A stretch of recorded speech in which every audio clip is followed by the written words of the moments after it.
তোমরা নিশ্চয়ই অনেক সময় এরকম কথা শুনেছো যে তুই না অনেকটা তোর মায়ের মতো দেখতে, তুমি না অনেকটা তোমার বাবার মতো দেখতে।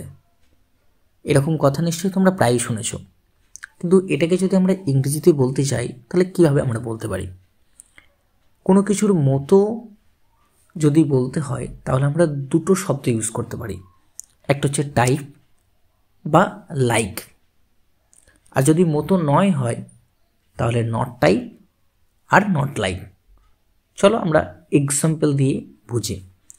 ধরো বলছে যে তুমি অনেকটা তোমার মায়ের মতো দেখতে। এই যে তুমি অনেকটা তোমার মায়ের মতো, তাহলে আমরা এটা এভাবে বলতে পারি, you are quite like your mother. Quite অনেকটা কথার অর্থে আমরা কোয়াইট ইউজ করেছি, তাহলে you are quite like your mother. তুমি একদমই তোমার বাবার মতন। একদমই তোমার বাবার মতন মানে তাহলে এটাকে আমরা কীভাবে বলতে পারি? You are exactly like your father. You are exactly like your father. তুমি অনেকটা তোমার দিদির মতো, তাহলে এটা কী হতে পারে? You are quite like your elder sister. You are quite like your elder sister.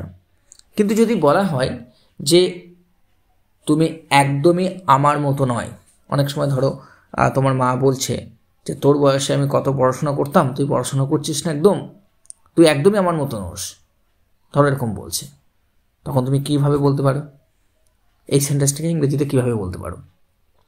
You are not like me at all. একদমই নয় মানে আদৌ নয়, at all. You are not like me at all.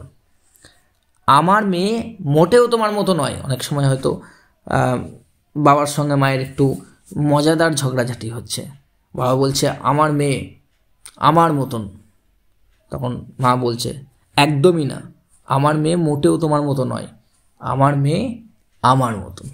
তাহলে আমরা কি বলতে পারি? My daughter is not like you at all. কেমন? আমার মেয়ে তোমার মতো মোটেও না। তাহলে চলো তোমাদেরকে একটা সেন্টেন্স দিই, তোমরা একটু করে দেখাও। ধরো তোমাদেরকে কেউ বলল যে তুমি অনেকটা তোমার দাদুর মতন দেখতে, তাহলে তোমরা এটাকে ইংরেজিতে কী বলতে পারো? চলো লিখে জানাও কমেন্ট বক্সে। ভালো থেকো সবাই, দেখা হবে পরের কোনো এক ভিডিওতে। Bye bye.